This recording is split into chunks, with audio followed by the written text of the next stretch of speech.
Hi everyone, today we will talk about how to fix or how to solve messenger not clickable. To know how to fix or how to solve messenger not clickable, you should just go to settings like this. We will click.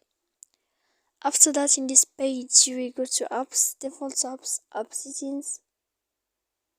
When you will see this list, you will go down to find the application of messenger here. And then in this page you will go to click for stop. After that you will enter to storage.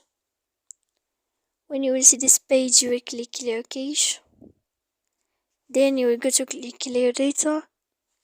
And after all that, when you will end this, you can turn off your Wi-Fi. So please don't forget to support us by like and subscribe. See you next time in another video.